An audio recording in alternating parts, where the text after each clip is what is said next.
मियाँ बशीर अहमद लारवी अपने आप में एक बहुत बड़ा नाम, एक तारीख,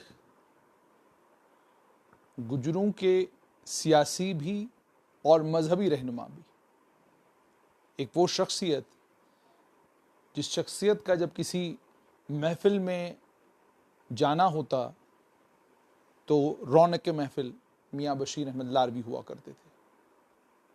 वो शख्सियत जिस शख्सियत ने गुज्जर कौम में सियासी शऊर पैदा करने का काम किया, जिस शख्स ने तालीम कितनी अहम है, तालीम कितनी ज़रूरी है और गुज्जर कौम को तालीम क्यों हासिल करनी चाहिए, ये तमाम बातें कौम को बताईं, कौम को समझाईं और जिनके कंट्रीब्यूशन को लेकर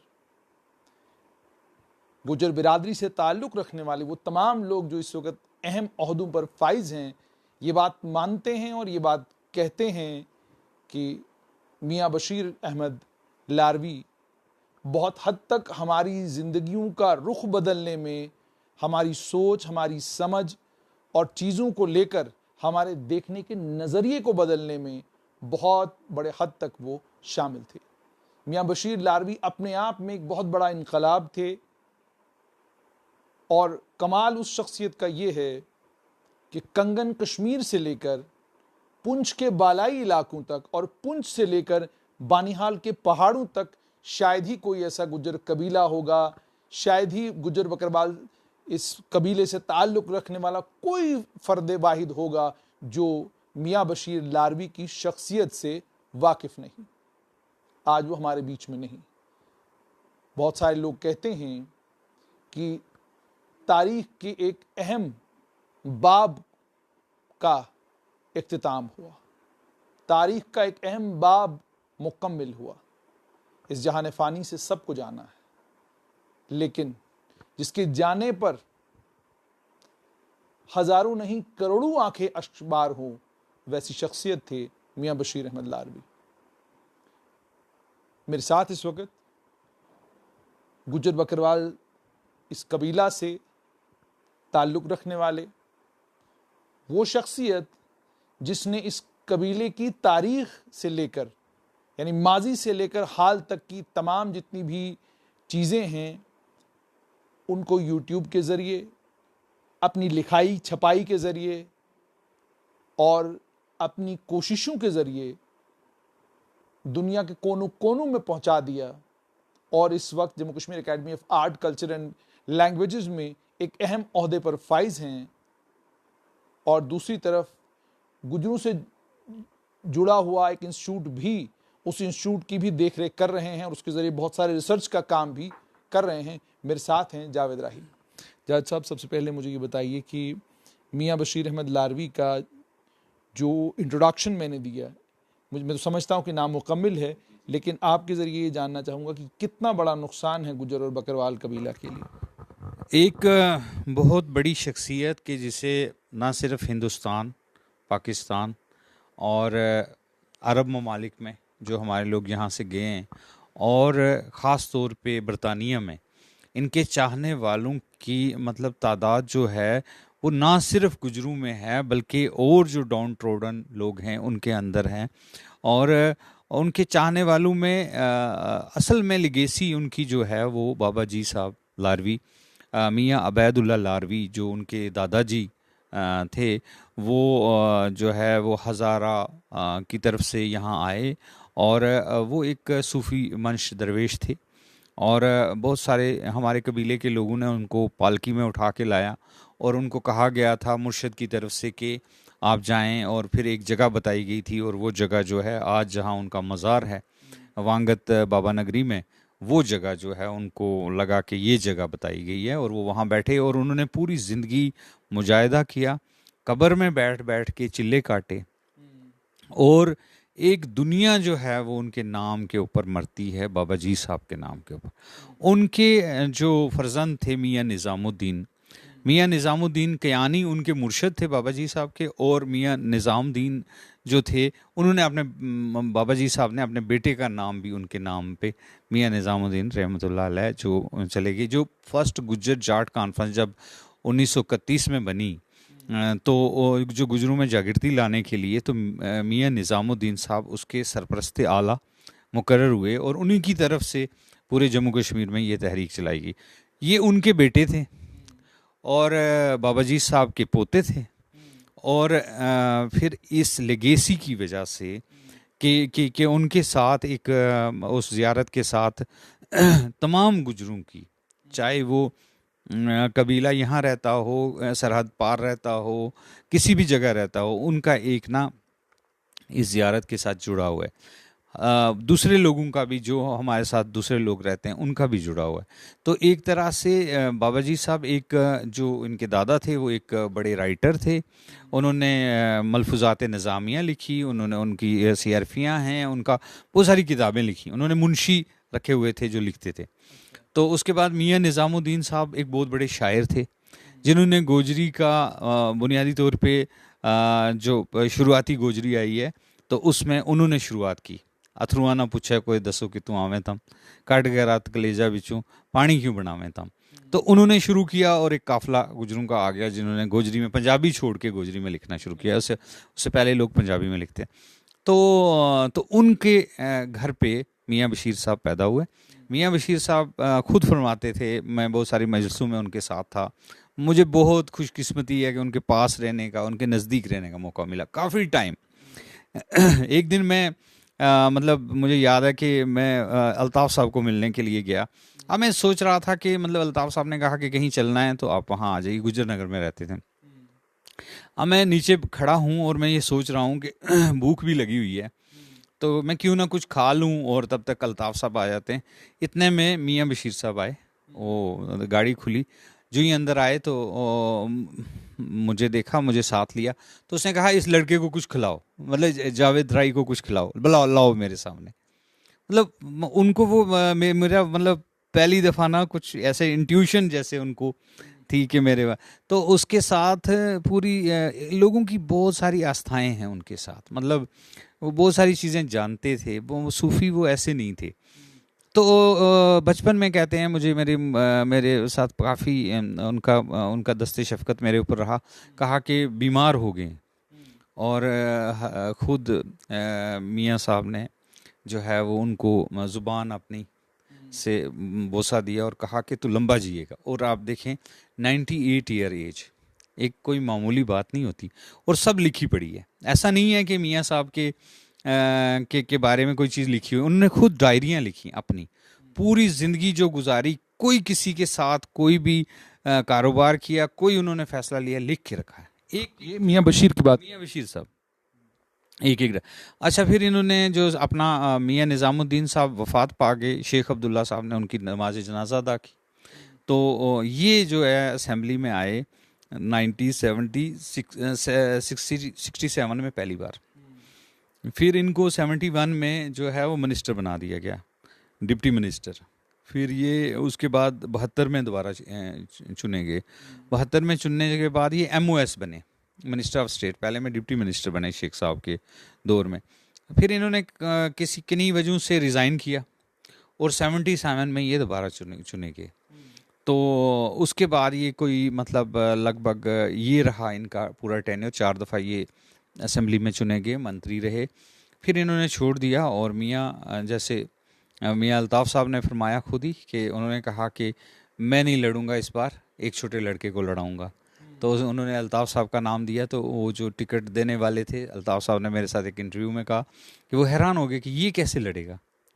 तो उसने कहा मैं जीतना है ना तुम्हें। तो वो, और उनका असर ना सिर्फ अपने जम्मू कश्मीर के हर एक क्षेत्र में, हर एक ज़िले में, हर एक इलाके में, ख़ास तौर पे पुंछ जोरी में मियाँ बशीर साहब का, उनके वालिद साहब का मियाँ निज़ामुद्दीन का, उनके दादा का बाबा जी साहब का बहुत असर है।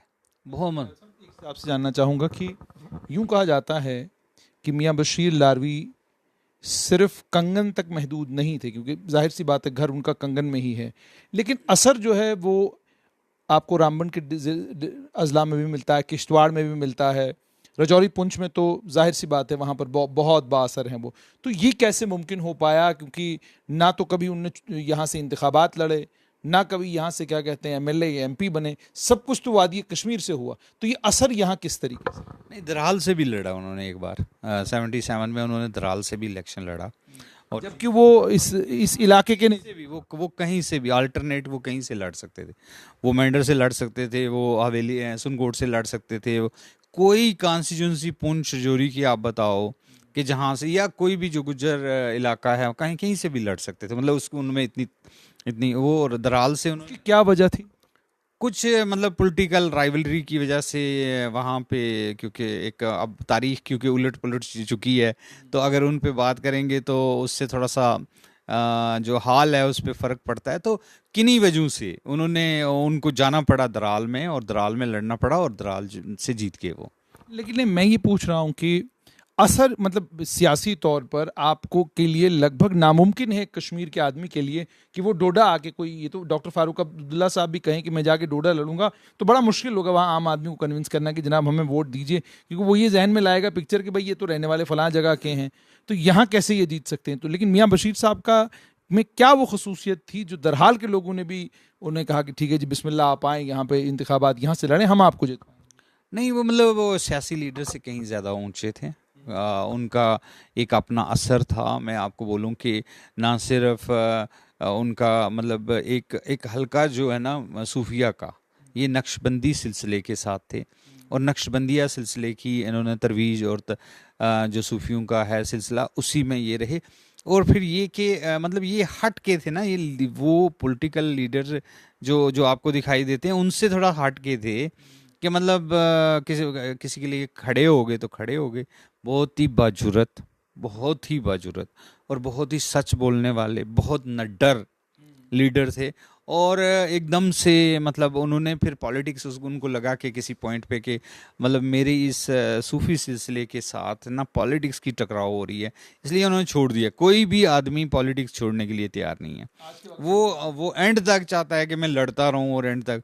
तो उन्होंने अपने मतलब 77 के बाद मतलब 80 में 80 से लेके आज 40 साल हो गए हैं इस बात को, तो उन्होंने 40-45 साल पहले ही छोड़ दी पॉलिटिक्स, और कहा कि अल्ताफ साहब को कि वो अल्ताफ साहब छठी बार जीत गए। तो वो उनकी जो लिगेसी है ना, वो इन चीज़ों से हट के है कि पॉलिटिक्स तो उनका एक एक मतलब एक पहलू है ना उनके।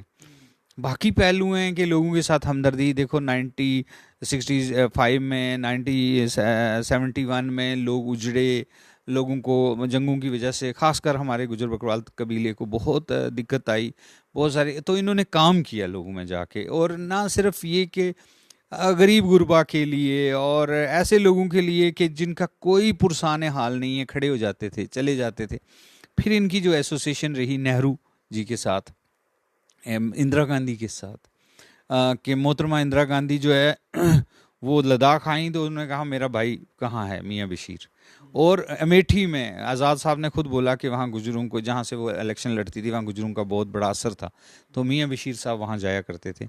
और वो उन्होंने खुद एक जलसे में कहा मियाँ साहब के बारे में कि इतना ज़्यादा उनका कनेक्शन था। लेकिन वो थे मतलब वो ये कि ये वाली पॉलिटिक्स जो आज खेली जा रही है और जिस पे आज बात हो रही है, वो वाली पॉलिटिक्स में नहीं थे। ये थे मतलब पॉलिटिकल एक इनका एक हिस्सा था छोटा सा। और बाकी इनके घर में लंगर का एहतमाम, पूरे जम्मू कश्मीर से लोग आने, पाकिस्तान से पहली बस आई तो जो भी लोग आए वो सारे पहले बाबा जी साहब के वहाँ गए, कि भले इतना ज़्यादा इनका असर है कि कोई भी आ रहा है वो उस साइड से आ रहा है, इधर से आ रहा है, दिल्ली से कोई गुज्जर आ रहा है तो वो सीधा उधर जा रहा है। कोई भी, चाहे वो हिंदू गुज्जर हैं, सिख गुज्जर हैं, कोई भी जम्मू कश्मीर में आएगा वहाँ पे जाएगा। तो उनका एक ना एक जैसे एक बड़ा एक मरकज़ होता है ना, ये मरकज़ उनका मतलब वो एक मरकज़ के हेड थे, जो हमारा मतलब गुज्जर बकरवालों का मेन मरकज़ था। बाकी लोग भी वहाँ पे उसके साथ जुड़े हुए थे, और उस मरकज़ के साथ रहना, फिर सारी सेक्ट को देखना कि भाई ठीक है आपकी कोई पार्टी हो सकती है लेकिन आपकी बरादरी तो उससे ऊंच। फिर जो ये तहरीकें चली गुजरों में, जो सबसे पहले गुजर जाट कॉन्फ्रेंस चली, कि उसने अपने यहाँ पे लोग खड़े किए। देखें मुस्लिम कॉन्फ्रेंस बनी, मुस्लिम कॉन्फ्रेंस ने ये किया कि भाई गुज्जर कोई नहीं रखा, उन्होंने जो भी उन्होंने मेंबर बनाए वो उस वक़्त के लैंडलॉर्ड थे, तो उन्होंने, और क्योंकि उस वक्त है कि कोई मालिया देता होना चाहिए, वो वोट दे सकता था, या 5वीं पास होना चाहिए। हमारे लोगों के पास ना तो इतनी ज़्यादा ज़मीनें थी, लोग ज़्यादा थे, लेकिन ऊपर राज करने वाले लोग दूसरे थे। तो उस वक्त गुज्जर जाट कॉन्फ्रेंस बनी, और इन्होंने अपनी टिकटें बांटी, और मियाँ निज़ामुद्दीन साहब उसको हेड कर रहे थे। वो एक जागृति, पॉलिटिकल, सोशल, कल्चरल, एथनिक, सब तरह से वो एक लड़ाई जो है वो गुजरों ने पहली शुरू की। दूसरी हमारी जो है वो शुरू हुई कि भाई जम्मू कश्मीर के गुजरों को आइडेंटिटी के बुनियाद के ऊपर गोजरी प्रोग्राम शुरू किया जाए, जो 69 में शुरू हुआ। 67 में ये बने, और 69 में इन्होंने प्रोग्राम कश्मीर रेडियो से एक घंटे का शुरू करवा दिया। जम्मू से 74 में शुरू करवा दिया। फिर इनकी जो जंग थी इसके लिए, शेड्यूल ट्राइब स्टेटस के लिए, जो 91 में हमें मिला, उससे पहले इन्होंने जो जंग लड़ी कि भाई ये हमें मेडिकल कॉलेजेस में या हमें एक बैकवर्ड क्लास डिक्लेयर किया जाए, तो बैकवर्ड क्लास भी डिक्लेयर हुए। तो इस पूरे, अगर आप पूरा देखेंगे ना, मतलब political, social, cultural, ethnic identity की जो पूरी लड़ाई है, इसमें सबसे आगे जो शख्सियत रही है वो मियाँ बशीर साहब। इस मतलब 67 के बाद की मैं बात कर रहा हूँ, 70 से लेकर अभी तक। फिर अल्ताफ़ साहब आगे अब तो वो संभाल रहे हैं, वो गद्दी नशीन भी हैं। लेकिन बड़ी बड़ी बातें, मतलब उनकी वजह से, उनकी असर की वजह से, जो उनका दिल्ली के ऊपर असर था, जो यहाँ पे मतलब जो लीडरशिप है उसके ऊपर असर, मियाँ अल्ताफ़ साहब के या मियाँ बशीर साहब के, फारूक साहब, आप देखें कि कितनी उनकी इतने रिस्पेक्ट। गवर्नर राज हो, कोई राज हो, वो जो मरकज़ है उसको सारे मानते हैं। जैसे आपने कहा कि उस मरकज़ को तमाम लोग मानते हैं, सियासी तौर पर क्या वो हमेशा नेशनल कॉन्फ्रेंस का हिस्सा रहे, या वो भी दाएं बाएं होते रहे और उसके बाद फिर जाकर नेशनल कॉन्फ्रेंस में मियाँ अल्ताफ़ साहब से शुरुआत हुई? नहीं, मतलब मैं तो मतलब इस पे बोलना नहीं चाहता था, अब आपने पूछ लिया। बुनियादी तौर के ऊपर वो चाह रहे थे कि शेख साहब से कि क्योंकि उस बार कोई 10-12 लोग जो हैं हमारे एमएलए चुन के आए थे, तो वो चाह रहे थे कि मतलब वहाँ कैबिनेट में उनको नुमाइंदगी मिल जाए, किसी को भी मिल जाए। और दूसरा था शेड्यूल ट्राइब का मसला, कि शेड्यूल ट्राइब हमें दिया जाए, हम ऐसे दरबदर नहीं हो सकते। तो इन चीज़ों को लेके कुछ विवाद हो गया उनका नेशनल कॉन्फ्रेंस के साथ, जबकि मियाँ निज़ामुद्दीन साहब की नमाज जनाजा जो है वो शेख अब्दुल्ला साहब ने पढ़ाई। लेकिन बाद में इनका कुछ मतलब जागृति आई ना लोगों में, लोगों को लगा कि हम कहाँ हैं, मतलब इतने मिनिस्टर हैं तो फिर हमारा मिनिस्टर है कि नहीं है कोई भी। तो ये बेसिकली जब से जम्मू कश्मीर का सिलसिला शुरू हुआ था, तो आप देखेंगे 82 में जाके हमारा फर्स्ट कैबिनेट मिनिस्टर बना लाल मोहम्मद साबर, वो भी 5-6 महीने के लिए। फिर जब फारूक साहब को गिरा के GM शाह को बनाया, तो तालब साहब हमारे जो हैं वो मिनिस्टर बने। या असलम साहब कुछ टाइम के लिए फाइनेंस मिनिस्टर बनाए, बाद में स्पीकर बना दिए। तो ये बेसिकली एक तरह का उनके अंदर एक जज्बा था कि हम लोग आगे जाएं, हम लोग भी अपने जहां फैसले हो रहे हों वहां बैठें। तो इसमें फिर उनके साथ, उनकी शेख साहब के साथ भी कुछ, मतलब बहादुर आदमी थे, साफ गो आदमी थे, उनको कुछ लेना देना नहीं था। मतलब उनको लगता था कि भाई ये जो हमारी कौम है, ये कबीला है, ये आगे जाए। फिर कांग्रेस में उनको वो चले गए, और उनको लेके कौन गया है? खुद इंदिरा गांधी। मोहतरमा इंदिरा गांधी ने खुद, क्योंकि वो गुजरों के साथ बड़ी एसोसिएटेड थी। 15 करोड़ रुपए की 1976 में जो अमदाद मिली फर्स्ट टाइम, जिसके गुजर हॉस्टल बने, तो वो उसी वक्त शेख और इंदिरा कार्ड भी हुआ। तो मादरे मेहरबान को बना दिया गया, बेगम अकबर जान को, जो कि मतलब जिनकी माँ गुजरी थी, बाप तो अंग्रेज़ थे, जिन्होंने बाद में इस्लाम कबूल किया बकौल फारूक अब्दुल्ला साहब के। तो वो उन्होंने जो पैसा दिया यहाँ लगाने के लिए, तो वो पैसा जो है वो मादरे मेहरबान के ज़रिए उन्होंने लगवाया। जबकि उसके बाद जब ये इनकी आपस की ये हो गया, तो उसके बाद ये कांग्रेस में चले गए काफ़ी। और कांग्रेस में जाने की वजह से हमें बहुत फ़ायदा हुआ। जो 91 में शेड्यूल ट्राइब स्टेटस मिला, उसका बेस बनाने वाले, बेस जो कांग्रेस के अंदर जो इनकी फाइल बनी, जो स्टडी हुई, जो सब हुआ, ये इनके टाइम पे वहाँ पे फिर क्योंकि ये निकल गए थे पॉलिटिक्स से दूर हो गए थे इन्होंने, फिर छोड़ ही दी थी पॉलिटिक्स। फिर अल्ताफ़ साहब ने मतलब वो उनका अपना फैसला था कि वो आगे वापस नेशनल कॉन्फ्रेंस में, और तब से लेके आए। फिर वो 96 में जीते अल्ताफ़ साहब MLA का इलेक्शन, लेकिन MOS उनको फिर बनाया गया इसमें क्या कहते हैं सोशल वेलफेयर। फिर 2000 में कहीं जाके फारूक साहब ने हेल्थ एंड मेडिकल एजुकेशन का उन्हें मिनिस्टर बनाया। ये तो एक हिस्ट्री की बात है जो कि आपको कोई भी स्कॉलर जो है वो, ये बेसिकली इनके घर की जो दास्तान है वो गुजरों की आइडेंटिटी की दास्तान है।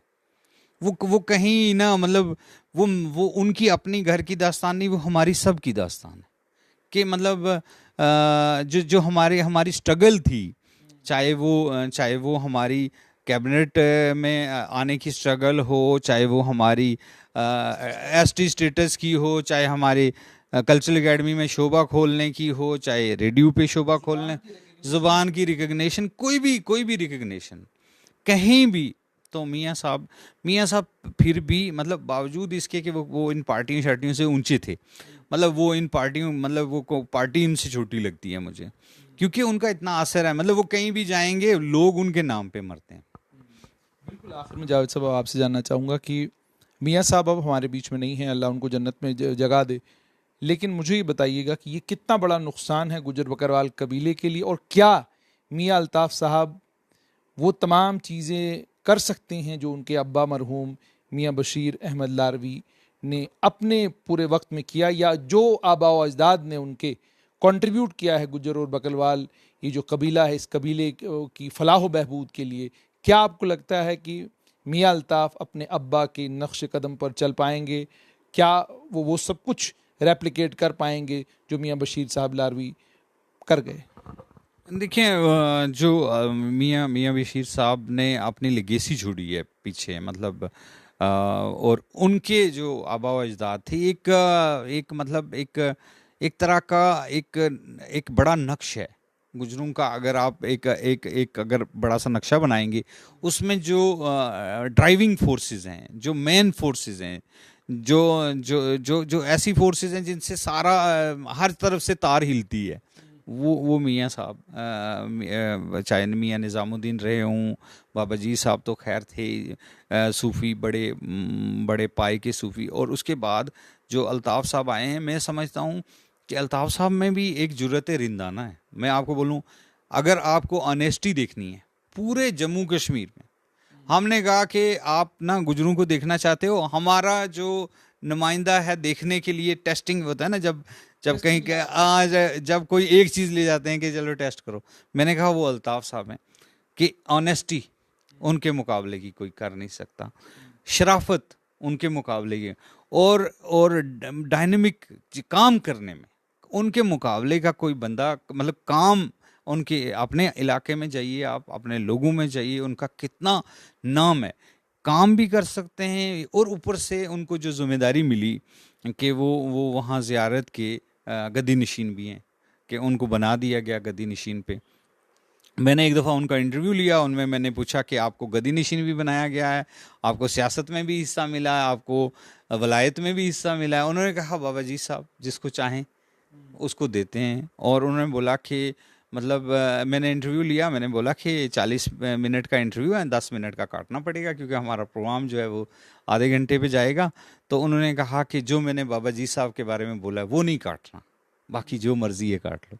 मतलब वो भी उनके मदा थे, मतलब हम सब उनके मदा हैं मियाँ बशीर साहब के। मतलब मुझे मतलब रात को उनके जाने से ऐसे लगा जैसे मेरे सर से छत उड़ गई है, ऐसे लगा जैसे आसमान कहीं से हट गया है मेरे सर पे। जैसे मतलब हम जाते थे, दूर से पहचानते थे और बुलाते थे और प्यार करते और बातों में जिक्र करते थे, उसको बुलाओ।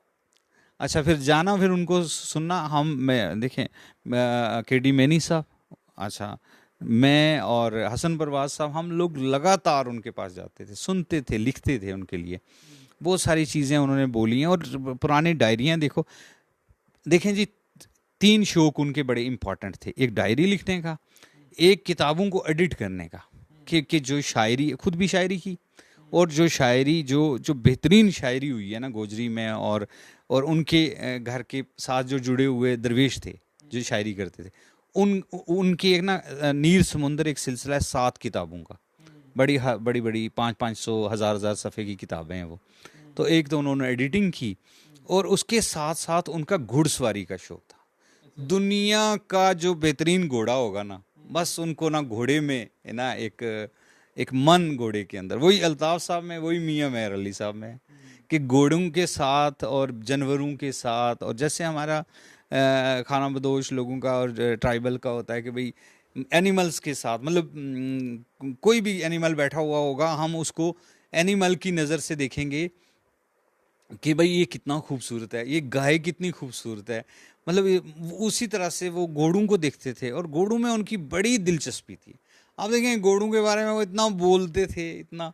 और दूसरा ये कि जो उनके पास लोग आते थे पर डे तावीज़ लेने के लिए, दुआ कराने के लिए, फूक फाक के लिए, या उनसे मसाइल हल करवाने के लिए, कि वो मतलब उसमें मसाइल क्या होते थे, मेरी गाय को ये प्रॉब्लम है, मेरी भैंस को ये प्रॉब्लम है, मेरा बच्चा दूध नहीं पीता। मतलब मैं कोई 2-3 घंटे उनके पास बैठता था, तो मैं सिर्फ सुन रहा होता था कि भाई लोग क्या बोल रहे हैं, और ये जवाब में क्या बोल रहे हैं, जवाब में क्या बोल रहे हैं, और क्या चीज़ें दे रहे हैं। मतलब वो कहेंगे हाँ इसके लिए ये 4 चीज़ें लाओ, तो वो दे दी, फूक के दे दी, वो करके, और कहा कि जा। कई लोगों को हमने देखा कि उन्होंने कहा जा तो हो जाएगा, जा तेरा भला हो जाएगा, अल्लाह मेरा करेगा, दुआ की और हो गया। मतलब लोगों को बहुत अकीदत। और जो ही वो जम्मू पहुंचते थे, ऐसे लोग आके ना, आपने कभी देखा हो 300-400 लोग बैठ जाते थे नीचे। वो कोई पॉलिटिक्स से मुतासर नहीं थे, वो उनको देखने के लिए, सिर्फ उनके दर्शनों के लिए हाजिर होते थे। और बहुत सारे लोगों का भला हुआ, उनके यहाँ जो रूहानियत का फैज़ था वो पहुंचा। वो लोग, ऐसे लोग नहीं आते जी, ऐसे आप कहेंगे कि मतलब मैं बैठ जाऊंगा, आप बैठ जाए, कोई बैठ जाएगा और कहेगा कि मैं मैंने ये किया और मैं त्याग करके आया हूँ, और मुझे कोई नहीं मानता जब तक कि लोगों को कुछ मिले ना, लोगों को कुछ दिखाई ना दे। और मैं आपको बोलूँ, सारे इंटेलेक्चुअल गुजरों में ऐसा नहीं है कि बड़ी शख्सियात हैं, एक से एक बढ़ के है, हिस्ट्री पे, कल्चर पे, सब उनके नीचे बैठे हैं। मतलब वो ही was the tallest among our tribe, tallest. मतलब जिनके महफल, जैसे मतलब कोई मजलिस है, उसमें मान लो कि हमारे आज तक के जो आपने देखे ना हमारे बड़े बड़े लोग, तो ये सारे बैठे हुए हैं, तो जो ही मियाँ साहब एंटर करेंगे सभी लोग खड़े होते हैं, हर आदमी, और ऐसे करके खड़े होंगे। जब तक वो बैठने के लिए नहीं कहेंगे वो बैठेंगे नहीं। मतलब ऐसा होल्ड मैंने अपने ट्राइब में, क्योंकि हमारे ट्राइब के लोग थोड़े मस्ती में होते हैं, ज़्यादा केयर नहीं करते, बड़े से बड़ा भी आ जाए, लेकिन ऐसा मैंने किसी शख्सियत में ऐसी जो है ना मकनातीसियत, कशिश मैंने नहीं देखी कि पूरा ट्राइब, मतलब हज़ारों लोगों को मैंने देखा बैठे हुए। जैसे शादी की किसी तकरीब में चले जाएंगे, कोई बड़े से बड़ा, जिसको आप इस वक्त इमेजिन कर रहे होंगे ना कि ये बड़ा है, कोई इक़्तिदार में बड़ा था, कोई, सब लोग ऐसे करके खड़े रहते हैं उनके सामने, जब तक का वो बोले नहीं कि बैठने के लिए। तो ये टाले हमारे, मतलब हमारा सर से एक सहारा, एक कौम यतीम हो गई है, हम ये मानते हैं। बहुत बहुत शुक्रिया।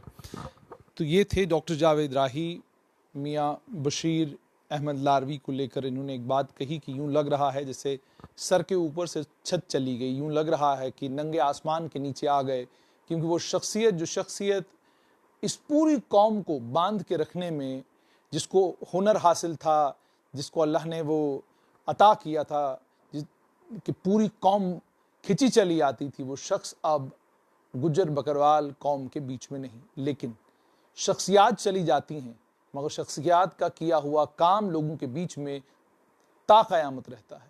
शख्सियात की बोली हुई बातें ताक़यामत लोग उनको रिपीट करते रहते रहेंगे, और लोग करते भी हैं। 1400 साल गुजर गए, जो बातें 1400 साल पहले कही गई थी, आज भी लोग उनको रिपीट करते हैं, और उन्हीं बातों पर अमल करके लोग अपनी ज़िंदगियों को कामयाब भी करते हैं। दुनिया कितनी भी बदल जाए, मगर ये बुज़ुर्ग, ये वो तमाम लोग जिनके लिए दुनिया कुछ वक्त और कुछ पल बिताने के लिए एक आरामगाह है, और जो ये मानते हैं कि अब्दी आरामगाह जो है वो दुनिया नहीं बल्कि दुनिया के बाद वाली ज़िंदगी है, उनमें से मियाँ बशीर अहमद लारवी थे। आज वो हमारे बीच में नहीं है, अल्लाह उनको जन्नत में आला मकाम दे।